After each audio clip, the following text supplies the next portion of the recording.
అందరికీ నమస్కారం అండి. ఈ వీడియో ద్వారా ministry of education, department of school education and literacy వారిచే ఏర్పాటు చేసినటువంటి ప్రత్యేక కార్యక్రమం గురించి తెలుసుకోబోతున్నాం. Eco clubs for mission life. Eco clubs అనేవి మన రాష్ట్రంలోనూ జిల్లాలలోనూ వివిధ పాఠశాలల్లో కేంద్ర ప్రభుత్వ ఆదేశాల మేరకు ఏర్పాటు చేయబడ్డాయి. వీటి లక్ష్యాలు కూడా ఉత్తర్వుల రూపంలో అన్ని పాఠశాలలకు పంపించబడ్డాయి.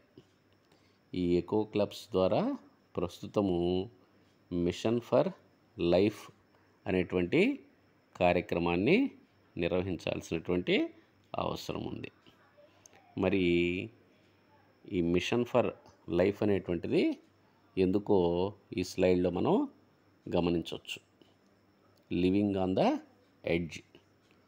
మనం అంచున నివసిస్తున్నాం, ప్రపంచపు అంచున నివసిస్తున్నాం.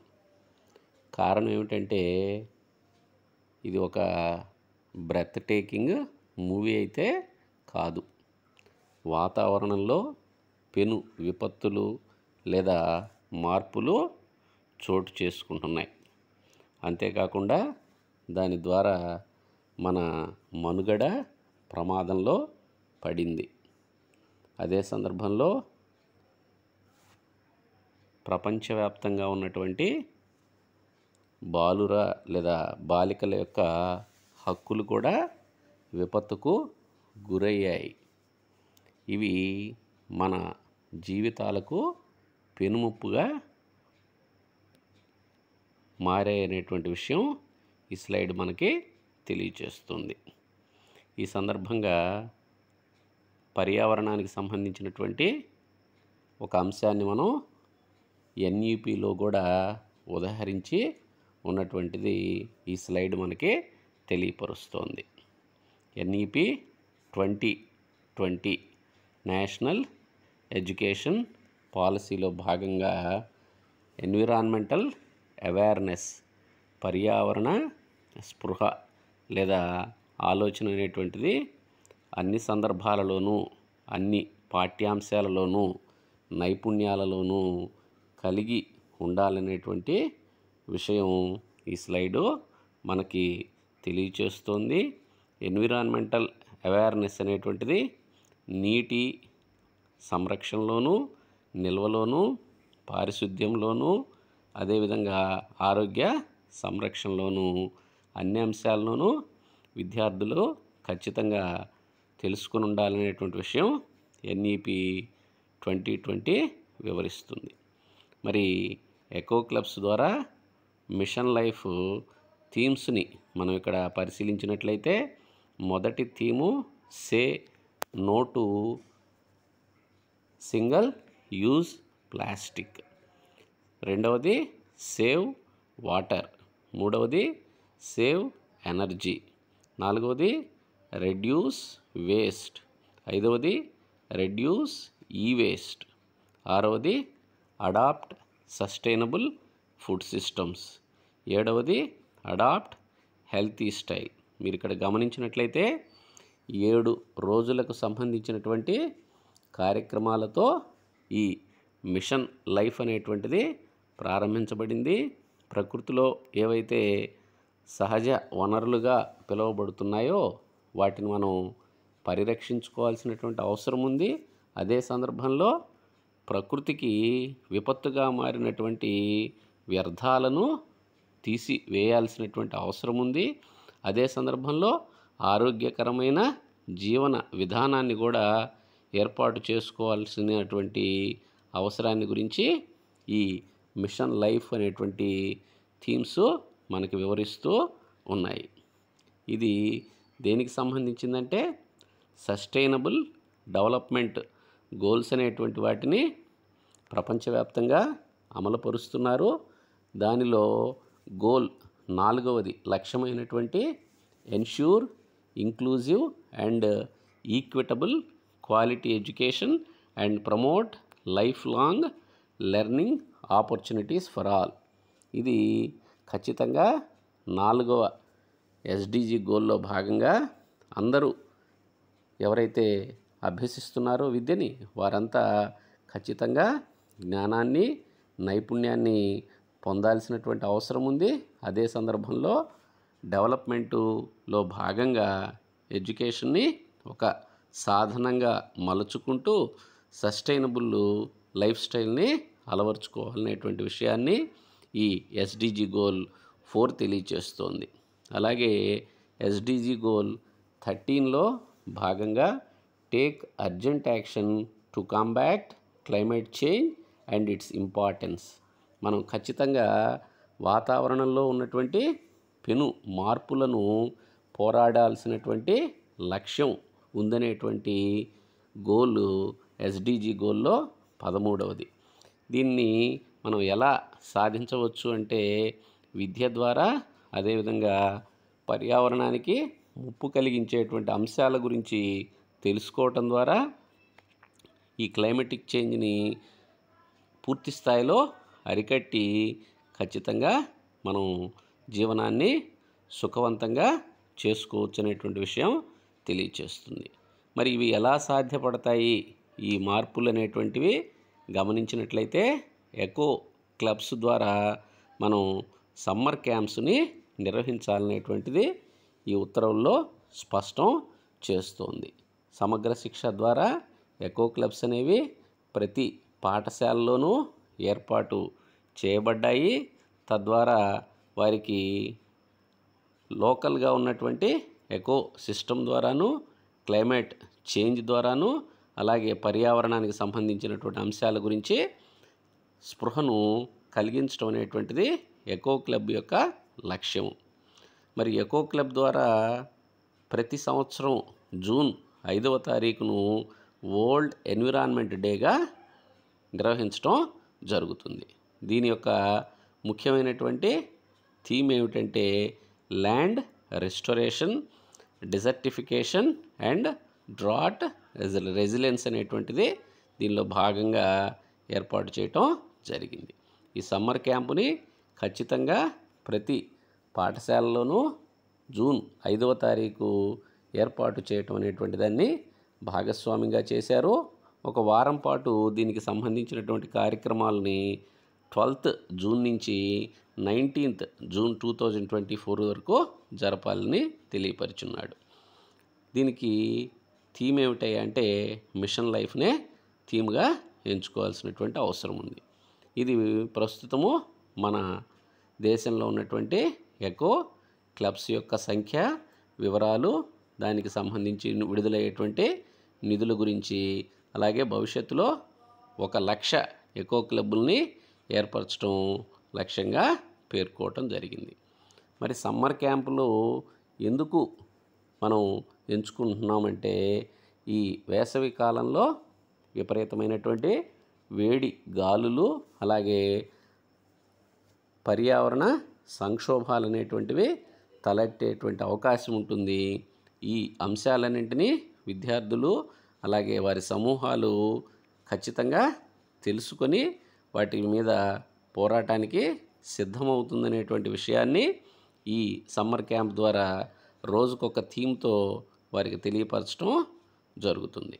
మొదటిది day 1 theme say no to single use plastic. ఇది జూన్ 5వ తారీఖున నిర్వహించాల్సినటువంటి కార్యక్రమం. దీనిలో మనం ఏ అంశాలని తీసుకోవాల్సినటువంటిది విషయాన్ని కూడా ఇక్కడ పొందుపరచడం జరిగింది. ప్రతిజ్ఞని చేయించాలి ప్రతి ఒక్క విద్యార్థి చేత, ఉపాధ్యాయుని చేత. అలాగే పాఠశాల ప్రాంగణంలో ఉన్నటువంటి ప్లాస్టిక్ సామాన్లు లేదా వస్తువులు అనేటువంటివి ఎన్ని ఉన్నాయి అనేటువంటి ఒక ఆడిట్ను కూడా నిర్వహించుకోవాలి. అలాగే సింగిల్ యూజ్ ప్లాస్టిక్ ఐటమ్స్ ఏమేమి ఉన్నాయనేటువంటిది ఒక లిస్ట్ అవుట్ అనేటువంటిది చేసుకోవాలి. అలాగే పర్యావరణ సహితమైనటువంటి వస్తువుల్ని మనం ఉపయోగించాలి. స్టీల్ మగ్స్ ఉపయోగించాలి.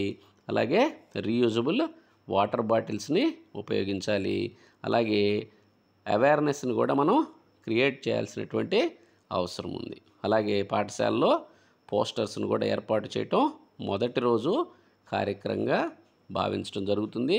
ఈ విషయాల్ని ఆ పాఠశాల హ్యాబిటేషన్లో ఉన్నటువంటి పేరెంట్స్ కూడా తెలియచేయాల్సినటువంటి అవసరం ఉంది. కమ్యూనిటీని కూడా మొబిలైజ్ చేయాల్సినటువంటి అవసరం ఉంది. రెండవది డే 2 సేవ్ వాటర్. ఈ కార్యక్రమంలో భాగంగా కొన్ని లైన్ డిపార్ట్మెంట్స్ను కూడా భాగస్వాముల్ని చేయటం జరిగింది. ఆర్డబ్ల్యూఎస్ కానివ్వండి, pollution control board, electricity, municipality వారు, అలాగే డిపిఓ, వివిధ రకాలైనటువంటి లైన్ డిపార్ట్మెంట్స్ను కూడా దీంట్లో భాగస్వాముల్ని చేయటం జరిగింది. కారణం ఏమిటంటే ఒక్కొక్క థీమ్ని ఒక్కొక్క డిపార్ట్మెంట్తో ఇన్వాల్వ్ అయ్యి ఈ ప్రోగ్రామ్ని సక్సెస్ఫుల్గా నిర్వహించడం దీనిలో భాగంగా ఏర్పాటు చేయటం జరిగింది.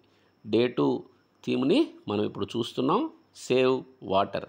మన పాఠశాల పరిసరాలలో ఎంత నీటిని మనం వృధా చేస్తున్నాం అనేటువంటి విషయాన్ని ముందు ఒక ట్యాబ్లర్ ఫామ్ రూపంలో వేసుకొని ఉండాలి. అదేవిధంగా ఫ్లష్ సిస్టమ్స్ కానివ్వండి, వాటర్ పైప్స్ కానివ్వండి, వీటిలో లీకులు ఏమైనా ఉన్నాయా అనేటువంటిది గమనించాలి. అది ఎకో క్లబ్కి ఇన్ఛార్జిగా ఉన్నటువంటి ఒక బయలాజికల్ సైన్స్ టీచర్ కానీ లేదా మరొక టీచర్కైనా ఈ విషయాన్ని తెలియచేయాల్సినటువంటి అవసరం ఉంది.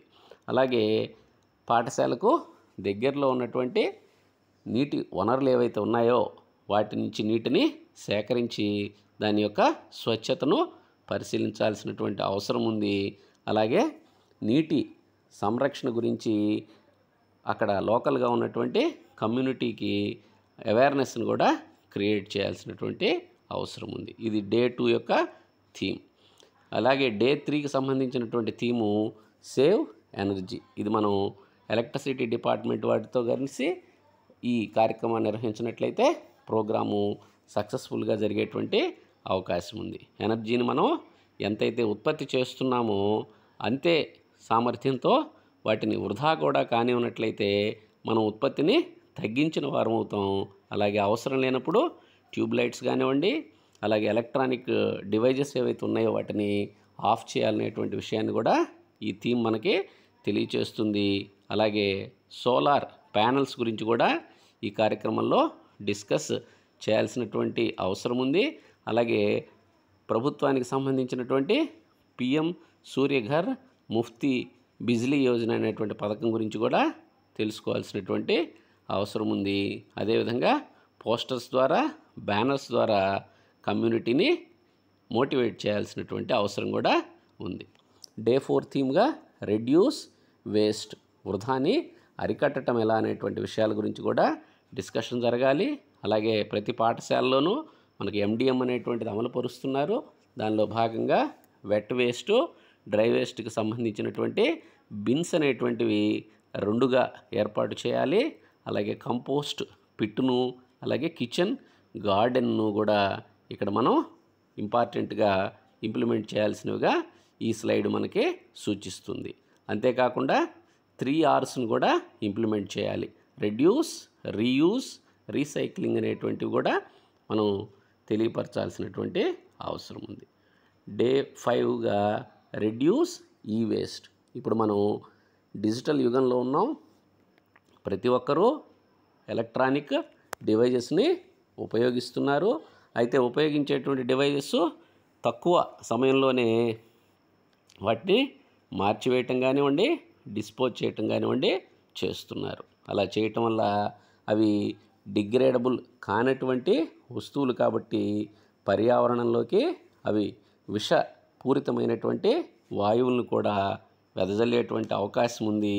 తప్పనిసరిగా ఈ వేస్ట్ను ఖచ్చితంగా మనం పాఠశాల స్థాయిలో కానివ్వండి, గ్రామ స్థాయిలో కానివ్వండి ఖచ్చితంగా వీటిని కలెక్ట్ చేసి వాటిని ఈ వేస్ట్ కలెక్షన్ పాయింట్స్కు పంపించినట్లయితే వారు వాటిని సరైన విధానంలో డిస్పోజ్ చేయటానికి వీలవుతుంది. థీమ్ 6గా అడాప్ట్ సస్టైనబుల్ ఫుడ్ సిస్టమ్స్ అనేటువంటిది డే 6 యొక్క థీము. ఇది 18/6/2024న ఏర్పాటు చేయవలసినటువంటి అవసరం ఉంది. దీంట్లో భాగంగా పాఠశాల విద్యార్థులను ఖచ్చితంగా స్కూల్ కిచెన్ గార్డెన్ను మెయింటైన్ చేయడంలో భాగస్వాముల్ని చేయాలి. అట్లాగే మనం ఉపయోగపడనటువంటి వస్తువుల్ని కూడా మనం ఉపయోగపడేటట్లుగా చేసుకోవాలి. అదేవిధంగా క్లైంబర్ ప్లాంట్స్ని కనుక మనం ఉపయోగించినట్లయితే స్పేస్ను మనం సేవ్ చేసుకునేటువంటి అవకాశం ఉంది. కిచెన్ గార్డెన్లో మనం వెట్ వేస్ట్ని ఉపయోగించవచ్చు. అలాగే కృత్రిమ రసాయనాలు కానివ్వండి, కీటక సంహారాలు కానివ్వండి వాడకుండా మనం మొక్కల్ని చక్కగా పెంచినట్లయితే అవి ఎకో ఫ్రెండ్లీగా ఉంటాయి, పర్యావరణ హితంగా ఉంటాయి, ఆరోగ్యాన్ని కూడా కలుగజేసేటువంటి అవకాశం ఉంటుంది. వీటిలో కూడా ఖచ్చితంగా అందరూ భాగస్వాముల్ని చేయాల్సినటువంటి అవసరం ఉంది. అడాప్ట్ హెల్దీ లైఫ్ స్టైల్, ఇది డే 7 యొక్క థీము. 19/6న దీన్ని మనం నిర్వహించాల్సినటువంటి అవసరం ఉంది. దీనిలో భాగంగా desertification, land restoration, drought resilience అనేటువంటి దీనిలో భాగస్వాములుగా ఉంటాయి. కాబట్టి ఈ కార్యక్రమాలన్నింటినీ విజయవంతంగా పూర్తి చేయాలంటే డే వైజ్ థీమ్లో ఏమేమి యాక్టివిటీస్ను మనం నిర్వహించాలనేటువంటి విషయాన్ని ఖచ్చితంగా తెలుసుకోవాలి. అలాగే ఈ స్లైడ్లో చూపిస్తున్నటువంటి కేస్ స్టడీ లాంటి దాన్ని మన పాఠశాలలో కూడా కనుక నిర్వహించినట్లయితే విద్యార్థులు కూడా అందరూ భాగస్వాములు అవుతారు. తద్వారా పర్యావరణానికి సంబంధించినటువంటి అంశాల ఎడల వారు ఆసక్తి కలిగి ఉంటారనేటువంటి విషయం ఈ స్లైడ్ మనకి తెలియచేస్తుంది. అదే సందర్భంలో మనం డేటా కలెక్షన్ కూడా ఇవ్వబడినటువంటి ఫామ్ ద్వారా కలెక్ట్ చేసుకున్నట్లయితే సమాచారాన్ని మనం పై స్థాయికి లేదా రాష్ట్ర స్థాయికి పంపించేటువంటి అవకాశం ఉంటుంది. అంతేకాకుండా మీడియా ద్వారా కూడా దీన్ని మనం ఖచ్చితంగా తెలుసుకోవాలి. మీడియా ద్వారా కూడా పబ్లిసిటీ చేయాల్సినటువంటి అవసరం ఉంది. ఇక్కడ కొన్ని వెబ్సైట్ లింకుల ద్వారా కూడా మనం సమాచారాన్ని అదనంగా పొందే విషయాన్ని మనం ఖచ్చితంగా తెలుసుకోవచ్చు. అంతేకాకుండా స్కూల్లో ఆడిట్ అనేటువంటిది గ్రీన్ స్కూల్ ప్రోగ్రాం కింద కూడా నిర్వహించడం వీలవుతుందనే విషయాన్ని ఈ ప్రోగ్రాం ద్వారా మనం తెలుసుకోవచ్చు అనేటువంటి విషయాన్ని ఈ వీడియో ద్వారా తెలియచేస్తున్నాము. Thank you, one and all.